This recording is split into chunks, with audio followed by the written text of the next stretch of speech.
선생님 안녕하세요. 네, 안녕하세요. 이제 제가 이제 선생님 작품이 아주 감동적으로 작품 감상을 하고 영상을 오전에 찍었는데요. 날이 저물었어요 벌써.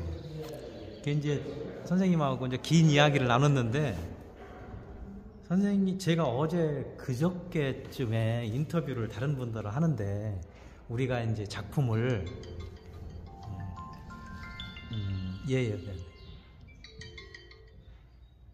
네. 예, 지금 인터뷰 중입니다. 예, 그래요. 예, 기다릴게요. 네. 그좀 아까도 양반들이 다 틀렸네. 우리 사장님 얘기했는데. 환경경영신문 얘기하면서 인터뷰하면서 얘기했는데. 네, 감사합니다.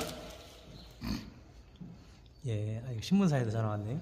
네. 어쨌든 제가 어제 그저께 우리가 이제 사실은 작가분들한테 보수 없이 선생님들은 열심히 작품 활동을 하는데, 일반 사람들은 뭐 여기 전시 좀 해줘라, 뭐 좋은 일 좀 해라, 뭐 그러는데, 사실은 작품 활동하는 그 환경 자체가 어렵잖아요, 그죠? 그렇죠. 예, 뭐 작품을 뭐 나라에서 사주는 것도 아니고 전업 작가는 작품을 팔아야 되는 거잖아요. 네. 일반 사람들이 식당에서 밥 팔고 뭐 사업에서 돈 벌듯이 전업 작가는 작품이 팔려야 돈이 되는 거죠. 그렇죠. 네. 작품 팔리는 거 말고 또 돈 되는 일이 있나요? 돈 되는 일이 뭐 있을까요? 제일 좋은 일 아닙니까? 작가로서는 작품 팔리는 게. 예, 근데 이제 대부분 이제 지역 행사나 이런 걸 하다 보면, 축제나 이런 거 하다 보면 뭐 작품 전시 좀 해줘 뭐 이런 요구를 많이 받죠. 네. 작품 한번 나가서 전시한다는 게 만만하지 않잖아요. 이제 요즘에는 작품도 이제 선생님 작품 보면 뭐 100호, 200호도 있어요.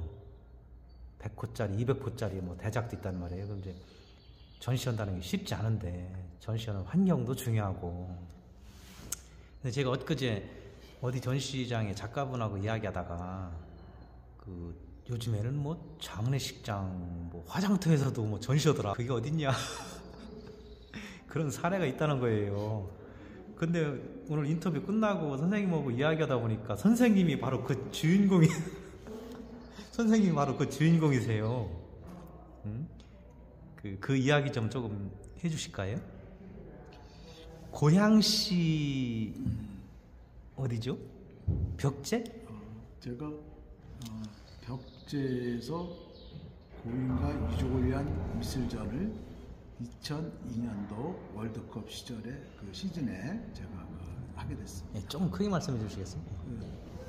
슬픔의 장소에서 유족과 고인에 대한 위족과 위로의 어떤 전시를 갖다가 열게 된 것은, 그러면 진짜로 우리가 이제 승화원이라고 그러나요? 네네. 그 화장장이 있고, 예. 그 다음에 납골당이 있죠. 네.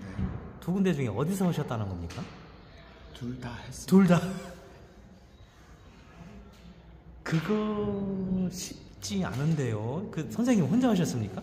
첫째 제가 이제 먼저 착안을 했고, 그 다음에는 여러 단체전으로 먼저 시작을 했죠. 제일 어려웠던 건 작가들이 그 인식이 참 어려웠던 거예요. 그럼 몇 분이 참석하셨습니까? 33명이 처음에 했고요. 그럼 33분을 일일이 선생님께서 좀 설득도 하고 이해시켰죠. 네, 좋은 일이니까 한번 해보자. 어떻게 보면 우리나라 최초인가요? 최초입니다. 화장터나 화장장이나 이런 데에 작품이 걸려 있을 수는 있지만, 작가 선생님들, 중견 작가 이상의 작가 선생님들을 모시고 전시회를 했다는 기록은 없단 말이죠. 네, 국내 최초면서 세계 최초라고 합니다. 예. 서울시사관리공단 측에서 말씀하십니다. 처음에는 몰랐다 합니다. 예. 근데 나중에 보니까 전 세계에서 처음 화장장에서 전시회를 개최하게 됐다. 그 시작이 2002년. 예, 월드컵. 그러면 2002년 월드컵 때부터 시작을 해서 2년, 3년, 4년 이게 지속이 됐습니까? 계속 됐습니다. 2018년 계속. 2018년까지요? 이야, 그러면 한 한 5, 6년을 하셨다는 얘기네요? 네. 그거를 매년 했습니다. 그리고 개인 초대전까지 했습니다. 저에 대한 거를 새로운 문화의 지평을 열었다고 시설관리공단 측에서 서울시 기금 후원으로 서울시 초대전을 했습니다. 나중에는 그거를 네, 서울시 초대전을 3번 했고 작가들 단체전을 또 여러 번 했습니다. 그러면 고양시 지부에 있는 미협 고양시에 있는 예술가들끼리 모여서 했습니까? 아니면 전국 처음에는 단위 예술가들을 고양시에 있는 예술가를 위주로 했고요. 선생님이 고양시에 계시니까 네, 그 다음에는 그 지역을 떠나서 했고 또 마지막에는 우리 마포미술협회 회원 초대전을 했습니다. 마포미술협회 초대전을 그쪽 벽제에서 벽제가 아니라 거기는 또 서초구 원지동에서 미술관이 있습니다.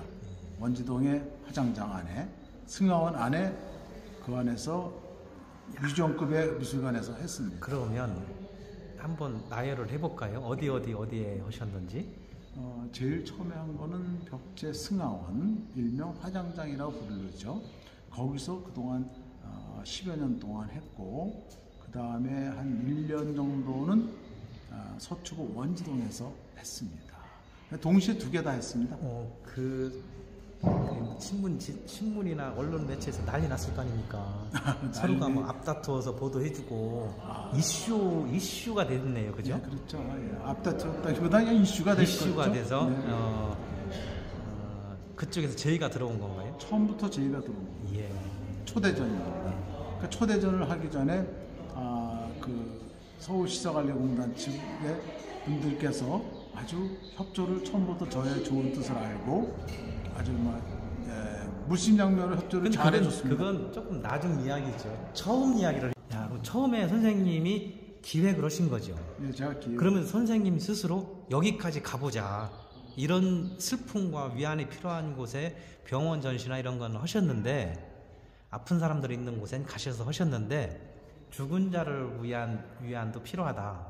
죽은 자와 그 사람들을 보내는 유족들에 대한 위로 이런 거를 생각을 하시고 선생님이 처음 기획을 하신 거죠. 네.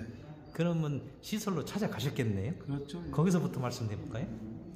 제가 그 서울시설관리공단 벽제 장묘 사업소에 안호환 그 당시 소장님이 계셨는데 소장님을 만나 뵙고 저는 미술로서 봉사하고자 고향 환경미술회를 만들었고 한국미역 소속 고양시 부회장으로 있으면서 제가 나이가 40이 넘으면 뭔가 미술로서 사회에 기여할 수 있는 봉사할 수 있는 일을 꼭 하고 싶었던 것 중에 하나가 이런 슬픔의 장소에서 미술로서 위헌을 했으면 좋겠다는 것으로서 찾아가서 말씀을 드렸고 전시회 자체는 참 너무 추진 자체는 참 좋다. 아름다운 마음이시다 하면서 거기서 협조를 해주셨습니다. 처음에 가서 이런 기획안을 주니까 뭐 의도가 좋다 한번 해봅시다 이렇게 선뜻 응해 주셨네요. 네, 근데 선뜻 응했다기보단 그때는 좋다 그리고 좀 두고 봤는데 저에 대해서 좀 한번 고양시에다가 전화해서 문화 담당과의 담당관한테 알아보시면 제가 어떤 사람이라는 거를 알 겁니다. 그렇지. 그랬더니 확인하고 나서 좋습니다. 곧바로 연락이 왔어요. 이게 또 좋은 뜻인지 아니면 또 이걸 이용해서 어떤 식으로든 뭐 작가 개인의 영달이나 이런 걸 생각할 수 있으니까 그런 사람들이 많이 찾아온답니다. 그래서 이 사람은 순수하다. 그리고 봉사활동을 미술로서 많이 한다. 이런 걸 알고선 저한테 연락이 와서 제가 그 추진을 시작을 했습니다. 그러면 일단 추진 작가들을 모아서 이제 작품을 이제 선정하는 것도 그렇고 그 분위기에 맞는 작품을 선정해야 될 거 아닙니까? 그죠? 그렇게 해서 추진을 하셨는데 반응은 어떻던가요? 우선은 시설 행사는 잘 하셨겠지만 유족들이나 거기를 이제 사용하시는 분들의 반응은 어땠나요? 그 반응은 이제 시설관리공단 벽제 장묘 사업소 측에서 앙케이트 조사를 했습니다. 거기 오신 분들을 통해서 하루에 4,000명 정도가 이제 와서 추모를 하시고 그러니까 한 달이면 굉장히 많은 분 12만 명이 되나요? 그런 분을 앉게 돼서 했더니 굉장히 만족도가 높았습니다. 이렇게 펴해놓고서 이제 그렇죠. 요만하게 앞에다 놓고 그렇지. 앉기도. 그래서 이걸 연장을 좀 해달라. 한 달로 끝나면 2달이 됐습니다. 그리고 전시회 끝나니까 다른 또 전시를 앞으로 제가 미술전 이외에 시화전, 또 사진전, 또 추모 음악회 이런 거 거기가 다시 말씀드리자면 화장장이죠. 네. 우리가 흔히 얘기하는 승하원 화장장이에요. 네. 그래서 그 안에 저는 어떤 공간에서 간에 그 어떤 그 상황을 탓하지 않고 어느 공간에서 안에 그림을 전시할 수 있다고 생각을 했습니다. 그래서 조명등이나 이런 건 전혀 필요 없고 그런 거 설치 안 해도 있는 자리에 가드레일만 달아달라 말씀하셨고, 석회의 또 안호한 소장님이 그 열려있는 의식을 갖고 계셔가지고 그 가드레일을 만들어 주셔가지고 작품을 전시하는데, 제일 어려웠던 건 작가들의 이해, 협조하는 데서 참 많은 힘든, 아니면 기존적인 어떤 인식을 타파한다는 게 어렵습니다. 나는 그런 데가 무섭다. 그런 데서 내 그림 왜 걸리냐. 이런 분들. 사실은 그 작가는 어떻게 보면 이미지를 먹고 사는 분일 수 있어요. 그죠? 네. 그렇기 때문에 내 작품이 어디에 어떻게 걸리느냐가 굉장히 중요하잖아요. 의도는 좋지만 어쨌든 그래서 그 일을 아까 2002년도부터 해서 15년 정도 지속해 오셨고, 네. 각종 매스컴에서 어쨌든 이슈를 냈고, 어쨌든 그 일이 지금은 그만두셨네요? 그거는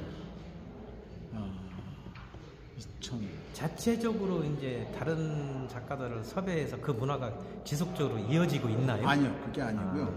어떻게 돼 있냐면, 제가 이제 10여 년 동안 그렇게 전시회를 쭉 하고 많은 사람들이 거기서 어떤 카타르시스를 이제 됐었습니다. 네, 말씀하세요. 네.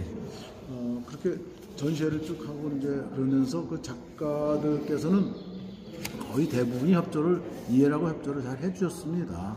그리고 이제 일부 그런 경우로 협조를 또 못하신 분들도 개인 사정이 있었겠죠.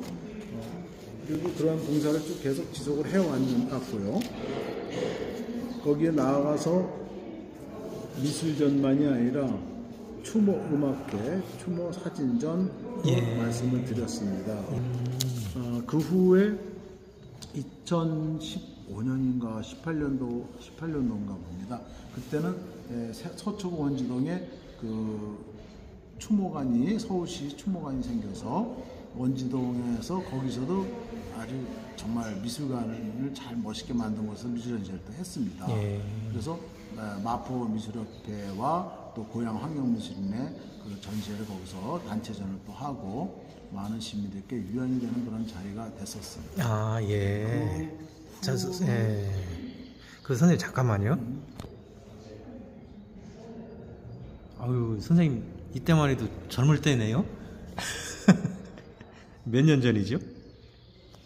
앞장을 봐야 되겠는데요. 그러니까요. 2009년이네요. 2009년. 그럼 2020년 한 10몇 년 된 건가요? 네, 그렇게 되네요. 우리가 흔히 벽제 화장장이라고 하는 서울시립승화원 전시회를 하시고,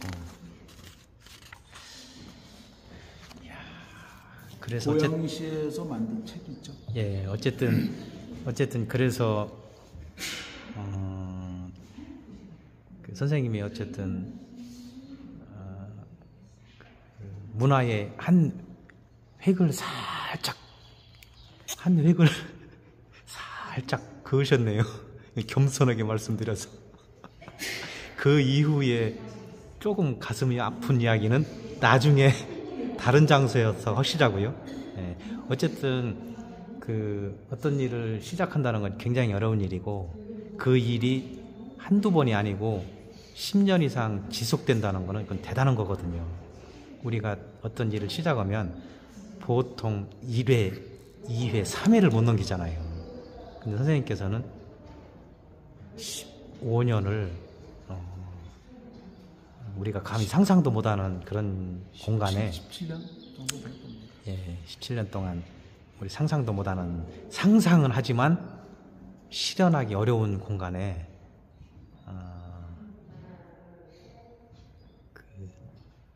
작가로서 할 수 있는 미술의 사회적 기능이라고 생각하고 본분이라고 생각합니다. 그런 생각으로 사회봉사활동을 한 겁니다. 다 그렇게 생각을 하는데요. 실행한다는 게 그게 어렵죠. 한 발짝 뛰기가 어려운데. 밤에 다 퇴근하고 불 꺼진 화장장 안을 들어가는 거예요. 깜깜한 밤에. 저는 풀이로 들어가게 해줬어요. 들어가서 저랑 다른 우리 동료 화가하고 둘이서 깜깜한 데서 작품을 50점씩 걸었어요. 여기까지 하겠습니다. 그 얼마나 무서운지 알아요? 제가 인사를 끝으로 드렸는데 선생님께서 굉장히 중요한 말씀을 하셨어요. 다시 한 번만 해주시겠어요? 제가 미술로서 사회적으로 이렇게 봉사를 하는 거의 의미는 미술의 사회적 기능과 어떤 그 의미라고 생각합니다. 그래서 제가 그 전시를 하면서 살아있는 분들의 위로와 돌아가신 분의 또 미술을 누릴 수 있다는 생각을 합니다. 아니, 돌아가신 분이 어떻게 작품을 봅니까? 그래서 아름다운 영혼도 볼 수가 있다고 생각합니다. 우리가 혼백이 있다고 말씀을 하죠. 혼백이라는 건 그 백골은 진토가 되어 땅에 묻히지만 영혼은 하늘로 날아갑니다. 그래도 그 영혼 속에서 교감이 이루어진다고 생각하는 마음으로 아름다운 인생을 마무리한 사람들, 또 보고 있는 사람들을 위로하고자 이런 거를 제 순수한 마음에서 하게 되었죠. 저는 지금도 미술이 하나의 사회의 아름다운 그 기능을 봉사할 수 있었으면 하는 그런 생각에 이런 걸 하게 되었고 앞으로도 계속 할 겁니다. 사람이 볼 수 있는 마지막 전시회네요. 그렇죠. 사람이 볼 수 있는 마지막 전시회죠. 멋있습니다. 그리고 제가 이렇게 한 게 전국 승하원에 다 파급이 되어가지고 지자체에서 다 앞다퉈서 이걸 시작을 하게 되었습니다. 그 뒤로 이렇게 문화가 계속 계승되고 있습니까? 네, 수원의 연화장에서도 하고 그래서 미술전 전국에 다 퍼져 있고 제가 시작한 그런 경우들이 이렇게 하나의 풀씨가 돼서 문화가 되었네요. 확산이 되었고 또 시설관리공단 측에서는 제가 이러한 일을 한 거를 감사하게 생각해서 저한테 감사장과 표창표를 저한테 수여도 하였습니다. 예,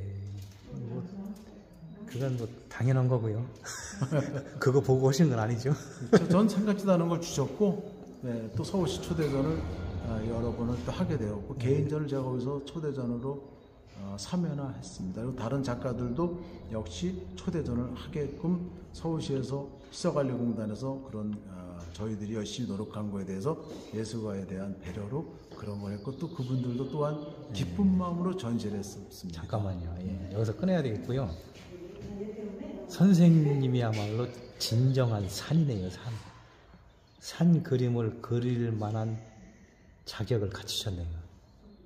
감동이라 과찬의 말씀입니다. 제가 감동이라 제가 지금 살짝 눈물이 나려고 그러는데 감사합니다. 역시 제가 3일을 그냥 간을 본 작가답게 제가 선생님 간을 많이 봤습니다.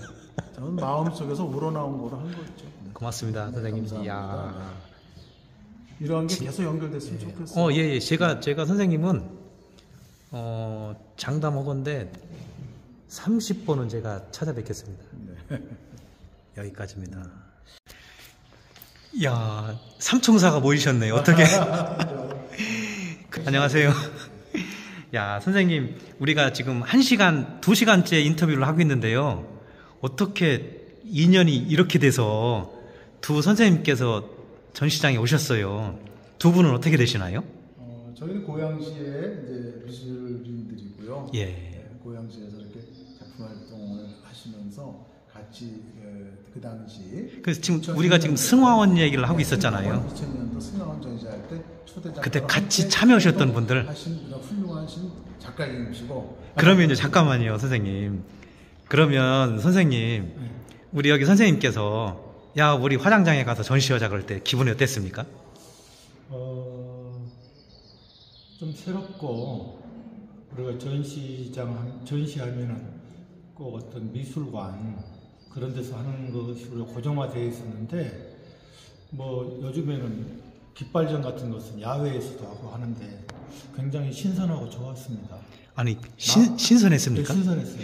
야, 선생님도 대단한 작가시고 기인이시네요. 그러면 선생님은 신선했어요? 네. 이야, 선생님은 어땠습니까? 저는 저기 그 한양장에서 아, 거기선 전시는 안 하셨어요, 선생님은요? 여기는 고향부터 일산 미술에 그거 만들어 가지고 그러면 여기 옆에 계신 선생님은 화장장까지는 안 가시고. 아이고, 표현이 좀 그렇다. 그때 막그 낙골당전도 하고 화장단 할 때 가서 이렇게 말씀드리기 그래도 편안한 분들만 했지 좀 어려웠거든요. 그 설명하기가 너무 어려웠거든요. 우리가 이제 납골당 이런 거 하면 우울하고 그러잖아요. 뭐 가족들도 다 우울하고 그런 데서 조금이라도 몇 분에게라도 마음의 위안을 줄 수 있다면 그런 장소도 아주 특별하고 저는 좋았습니다. 선생님 성함이 어떻게 되시죠? 네, 저는 저 문인호 하는 이상태입니다. 이상태 선생님, 고맙습니다. 제가 요 이야기는 시리즈로 좀 엮어서 좀 만들어 보겠습니다. 고맙습니다, 선생님. 야, 선생님도 대단하시고 선생님도 대단하시고 오늘 또 이렇게 귀한 자리에 오셔가지고 마침 이런 이야기를 하고 있는데. 아까 인터뷰하고 계셔서 예, 아이고 고맙습니다. 다시 갔다가 다시 온 거예요. 근데 우리가 너무 길었어요, 이야기가. 그죠? 예. 우리 그때도 예, 벽제 전시할 때 고맙습니다, 힘들었다. 선생님. 선생님 이제 예. 케이스 승낙해서 너무 고마웠고 아이고. 그렇지 못해 한번 이해시키는데 정말 어려웠어요. 어쨌든 뭐 게다가 대단하십니다. 참 예, 대단. 이렇게 협조를 해주셔가지고 예술의 참 한 오랫동안 해왔어요. 예술의 한 획을 2018년까지 그었습니다. 했어요. 고맙습니다.